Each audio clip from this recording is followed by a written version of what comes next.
अगं सगळं कंट्रोल करायचं नसतं, कधी कधी काही काही गोष्टी सोडायच्या असतात. चल.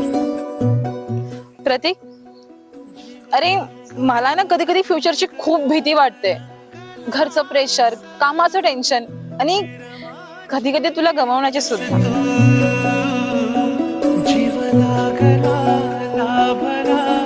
अगं काव्य, तू इतकी वीक नाहीये, पण तू जिथे असशील ना तिथे मी असेल.